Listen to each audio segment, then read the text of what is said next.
నమస్తే డాక్టర్ గారు. పళ్ళు పుచ్చడానికి గల కారణాలు ఏంటి డాక్టర్ గారు? దీనికి ప్రపంచవ్యాప్తంగా ఈ కారణం వల్లే పళ్ళు పుచ్చొస్తున్నాయి అని ఇప్పటిదాకా ఎవ్వరూ నిర్ధారించి చెప్పలేకపోయారు. కాకుంటే చాలామంది ఓకే దీనివల్లనే రావచ్చు అనుకొని కొన్ని కారణాలు చెప్పున్నారు. దాంట్లో ముఖ్యమైన కారణాలు 3. మన టీ పొడి యాడ్లోగా రంగు, రుచి, చిక్కదనం ఉన్నట్టు వీటికి కూడా 3 కారణాలమ్మా, మెయిన్ కారణాలు. ఫస్ట్ వ్యక్తి, వాతావరణం, కర్త. రంగు, రుచి, చిక్కదనం. మళ్ళీ తర్వాత కొన్ని సంవత్సరాల వాళ్ళు సువాసనని కూడా యాడ్ చేస్తారు. రంగు, రుచి, చిక్కదనం, సువాసన. అలా మనం కూడా సమయం అనేది యాడ్ చేసుకుందాం. అంటే ఈ పంటి పుచ్చుకి ముఖ్య కారణాలు వ్యక్తి, వాతావరణం, కర్త. ఇవన్నీ సమయంతో పాటు కలిస్తేనే పళ్ళు పుచ్చు అనేది వస్తుంది. అయితే దీంట్లో గొప్ప విషయం ఏంటంటే ఏ 2 ఉండి 3వది లేకపోయినా కూడా ఈ పంటి పుచ్చు అనేది రాదు. లైక్ ఫర్ ఎగ్జాంపుల్, ఇప్పుడు వ్యక్తి ఉంది, వాతావరణం ఉంది, కానీ క్రిములు లేవనుకోండి పంటి పుచ్చు అనేది రాదు. మళ్ళీ వాతావరణం ఉంది, క్రిములు ఉన్నాయి, కానీ వ్యక్తి లేదు అంటే కూడా వ్యక్తే లేకపోతే ఇంకెవరికి వస్తుంది? అలాగే క్రిములు ఉన్నాయి, వ్యక్తి ఉంది, కానీ వాతావరణం అనేది లేదనుకోండి అప్పుడు కూడా పుచ్చు రాదు. అదొకటి. ఈ 3 ఉన్నా కూడా ఒకే రోజులో పంటి పుచ్చు రావాలంటే రాదు. దానికి కొంత సమయం కావాలి. ఆ సమయం అనేది ఒక్కొక్క పర్సన్లో ఒక్కొక్కలాగా వేరీ అవుతుంది. దాని గురించి కూడా చూద్దాం.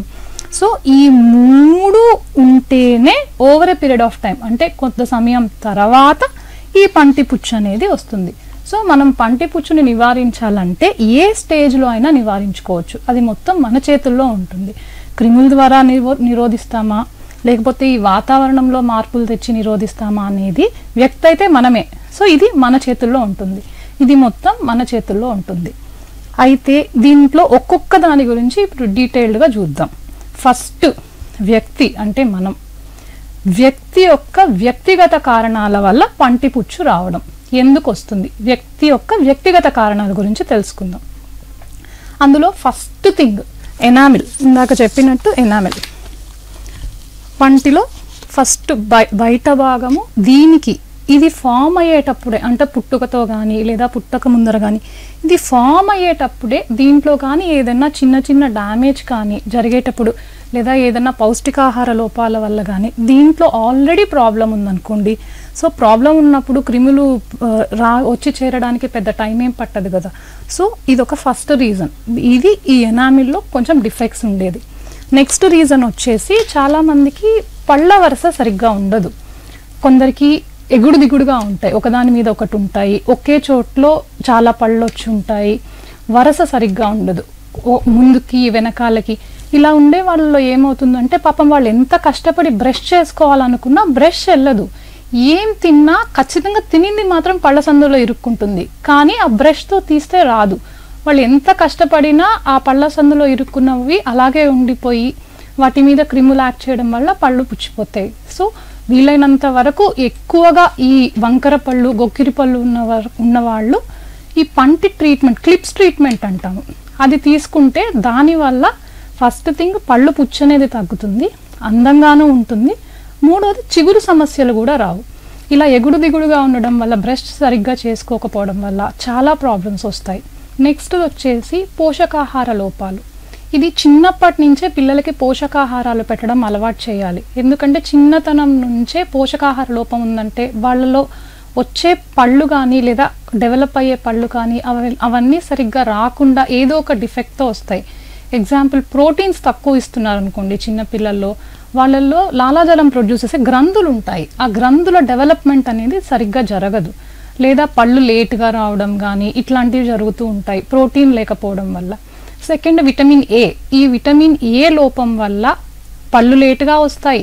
సెకండ్ థింగ్ ఇందాక చెప్పినట్టు ఈ ఎనామిల్లో డిఫెక్ట్స్ కూడా వస్తాయి. ఇంకా next vitamin D. Vitamin D, calcium. Vitamin D అనేది మనకి ఎంత ముఖ్యం అంటే మనం ఎంత కాల్షియం తీసుకున్నా కూడా అది బాడీలో అబ్జార్బ్ అవ్వాలి అంటే విటమిన్ డి ఉండాల్సిందే.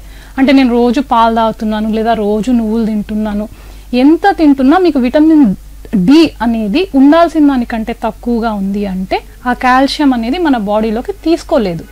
సో ఎప్పుడైతే విటమిన్ డి, కాల్షియం 2 సమానంగా తీసుకుంటామో పళ్ళు కరెక్ట్గా రావడం కానీ, లేదా ఎముకలు పుష్టిగా ఉండడం, ఎముకలు అంటే నోట్లో కూడా పన్నుకి సపోర్ట్ చేసే ఎముక ఉంటుంది, అది కూడా పుష్టిగా ఉండడము, కరెక్ట్ టైంకి పళ్ళు రావడము, ఎనామిల్, డెంటిన్ ఇవన్నీ కరెక్ట్గా రావడం అనేది జరుగుతుంది. నెక్స్ట్ విటమిన్ సి డెఫిషియన్సీ వల్ల అయితే డెంటిన్లో డెఫిషియన్సీస్ వస్తాయి. అంటే సెకండ్ లేయర్, ఫస్ట్ ఎనామిల్, సెకండ్ది డెంటిన్. ఈ విటమిన్ సి అనేది డెఫిషియన్సీ వల్ల చిగుళ్ళలో నుంచి రక్తం రావడం కానీ, లేదా ఈ సెకండ్ లేయర్ డెంటిన్, ఈ డెంటిన్లో డిఫెక్ట్స్ కానీ వస్తాయి. సో ఇలా పోషకాహార లోపాల వల్ల పళ్ళ సమస్యలు కూడా చాలా వస్తాయి. నెక్స్ట్ వచ్చేసి లాలాజలం. ఈ లాలాజలముకి చాలా అంటే చాలా ఎక్కువ ఫంక్షన్స్ ఉంటాయండి మన నోట్లో. అయితే ముఖ్యంగా ఇప్పుడు ఈరోజు మన టాపిక్ పళ్ళు పుచ్చడం కాబట్టి, ఈ పళ్ళు పుచ్చకుండా నివారించే దాంట్లో ఈ లాలాజలం ఒక ఇంపార్టెన్స్ ఏందో చూద్దాము. ఫస్ట్ థింగ్, ఈ పళ్ళు పుచ్చకుండా ఉండేదానికి మెయిన్ 3 ఫంక్షన్స్ ఉంటాయి ఈ లాలాజలానికి. ఫస్ట్ ఏంటంటే దానికి క్లీనింగ్ యాక్షన్ ఉంటుంది మెకానికల్గా. అంటే మన బ్రష్ ఎలాగో మనకి మెకానికల్గా పళ్ళు తోవడం వల్ల క్రిములను ఎలా తీసేస్తుందో, అలాగే ఈ లాలాజలం అనేది నోట్లో మెకానికల్గా పళ్ళన్నింటినీ శుభ్రం చేస్తుంది. ఇది ఫస్ట్ది. సెకండ్ థింగ్ ఏంటంటే ఈ లాలాజలంలో క్రిములకి నిరోధించే శక్తి ఉంటుంది. చిన్నప్పుడు ఎప్పుడైనా చూసుంటారు, లేదా సొంతంగా కూడా ఎక్స్పీరియన్స్ చేసి ఉంటారు. ఎవరికైనా దెబ్బ తగిలింది అనుకోండి, చిన్నప్పుడు ఏం చేసేవాళ్ళు, ఉఫ్ అని ఊదేసి నోట్లో ఉమ్ము తీసి ఆ దెబ్బ మీద పెట్టేస్తూ ఉంటారు. అలా ఎందుకు చేస్తారు అంటే ఇదే రీజన్. మన నోట్లో ఉండే లాలాజలానికి క్రిమి నిరోధక శక్తి అనేది ఉంటుంది, అంటే యాంటీ బ్యాక్టీరియల్ యాక్షన్. సో దానివల్ల పైన చిన్న చిన్న మరీ డీప్ కట్స్కి పనికొస్తుందన్నాను, కాకుంటే ఇంతకు ముందర కాలంలో జస్ట్ అలా అనేసి ఈ ఉమ్ము ఇలా పెట్టేసేవాళ్ళు, ఎందుకంటే ఈ యాక్షన్ వల్లనే. సో నోట్లో ఉన్న క్రిములని కూడా అరికట్టే శక్తి ఈ లాలాజలానికి ఉంటుంది. థర్డ్ థింగ్ వచ్చేసి, ఇందాక నేను చెప్పాను మన బాడీ కాల్షియం ఫాస్ఫరస్ని పంపిస్తూ ఉంటుంది పంటిలోకి అని. ఎలా పంపిస్తుంది? ఈ లాలాజలం ద్వారానే పంపిస్తుంది. ఈ లాలాజలంలో కాల్షియం ఫాస్ఫరస్ చాలా ఎక్కువ మోతాదుల్లో ఉంటుంది. మన బాడీ పంటికి కాల్షియం ఫాస్ఫరస్ని ఈ లాలాజలం ద్వారానే పంపిస్తుంది. ఎప్పుడైతే ఈ క్రిములు తీసేస్తూ ఉంటాయో లాలాజలంలో ఉండే కాల్షియం ఫాస్ఫరస్ పంటి మీదకి యాడ్ అవుతూ ఉంటాయి. ఎప్పుడైతే ఈ లాలాజలం తక్కువ అయిందంటే, ఒకటి క్రిములకు అసలు అడ్డు అదుపు లేకుండా పోతుంది. సెకండ్ థింగ్, కాల్షియం ఫాస్ఫరస్ అవి తీసేస్తూ ఉంటాయి, కానీ వేయడానికి ఎవరు లేరు. సో మొత్తం లాలాజలం తగ్గితే క్రిములకి వార్ వన్ సైడ్ అయిపోయినట్టే, పళ్ళు మొత్తము డ్యామేజ్ చేసేస్తాయి ఈ లాలాజలం తగ్గింది అంటే. అయితే లాస్ట్ టైం కూడా మనం దీనికి రీజన్స్ చూసాము, ఈ లాలాజలం అనేది ఎందుకు తగ్గుతుంది అని. ఫస్ట్ థింగ్ ఏజ్ వయసు ఎక్కువ అయ్యే కొద్దీ నోట్లో లాలాజలం అనేది గ్రాడ్యువల్గా తగ్గుతుంది. సెకండ్ థింగ్, ఫీమేల్స్లో అయితే ఈ నెలసరి ఆగిపోయిన ఆడవాళ్లలో కూడా ఈ లాలాజలం తగ్గుతుంది. లేదా ఏ వయసు ఆడవాళ్ళైనా ఈ గర్భసంచి ఆపరేషన్ చేయించుకొని ఉంటారు, వాళ్ళల్లో కూడా క్రమేణా ఈ లాలాజలం తగ్గడం అనేది జరుగుతూ ఉంటుంది. అది కూడా కాదు అంటే కొన్ని రకాల మెడికేషన్స్ ఉంటాయి, లైక్ బ్లడ్ ప్రెషర్ మెడికేషన్ కానీ, లేదా ఈ ఫిట్స్ మెడికేషన్ కానీ, లేదా డిప్రెషన్కి తీసుకుంటుంటారు డిప్రెషన్ మెడికేషన్స్ కానీ, ఇలా లేకపోతే క్యాన్సర్ కీమోథెరపీ డ్రగ్స్ ఉంటాయి. ఏ క్యాన్సర్కైనా కీమోథెరపీ డ్రగ్స్, వీటి వల్ల కూడా తగ్గిపోతుంది. లేదా కొందరు radiation therapy head and neck రీజన్లో చేయించుకొని ఉంటారు.